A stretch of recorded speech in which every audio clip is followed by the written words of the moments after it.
નમસ્કાર દર્શક મિત્રો, પોલીસ ફોકસ ન્યૂઝ ચેનલમાં આપનું હાર્દિક સ્વાગત છે। હવે એક નજર આજના મુખ્ય સમાચાર પર।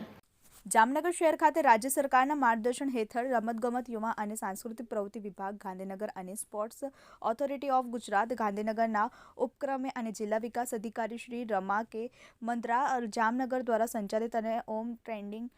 સેન્ટર મનોદિવ્યાંગ બાળકોની તાલીમ સંસ્થા જામનગર દ્વારા સ્પેશિયલ ખેલ મહાકુંભ 2.0નું આયોજન કરવામાં આવ્યું છે, જેમાં 23 અને 24મી ફેબ્રુઆરી 2024ના મનોદિવ્યાંગ માટે સ્પેશિયલ ખેલ મહાકુંભ યોજાશે, જેમાં તારીખ 23/2/2024ના રોજ 8 થી 15 વય જૂથના તમામ મનોદિવ્યાંગ માટે સ્પેશિયલ ખેલ મહાકુંભ 2.0 સવારે 8 વાગે અજીતસિંહજી ક્રિકેટ પેવેલિયન, લાલ બંગલા, જિલ્લા પંચાયતના ભવનની સામે જામનગરના આયોજન કરવામાં આવ્યો છે। આ કાર્યક્રમમાં 100 મીટર દોડ, 200 મીટર દોડ, 400 મીટર દોડ, 800 મીટર દોડ, લાંબી કૂદ, ગોળા ફેંક, જ્યારે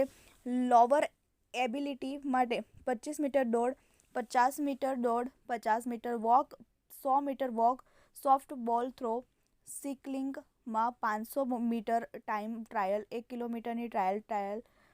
બોચી, બાસ્કેટબોલ, વોલીબોલ, બેડમિન્ટન આ રીતે અલગ અલગ સ્પર્ધાનું આયોજન કરવામાં આવ્યું છે, તેમ જિલ્લા વિકાસ રમતગમત અધિકારી શ્રી રમા કે મંત્રા જામનગરની યાદીમાં જણાવવામાં આવ્યું છે। મિત્રો, આવા જ અવનવા સમાચાર જાણવા માટે અમારી ચેનલને લાઈક કરો, સબસ્ક્રાઇબ કરો અને બેલ આઇકોન પર પ્રેસ કરો, જેથી અમારી ન્યૂઝની બધી જ અપડેટ આપને મળતી રહે।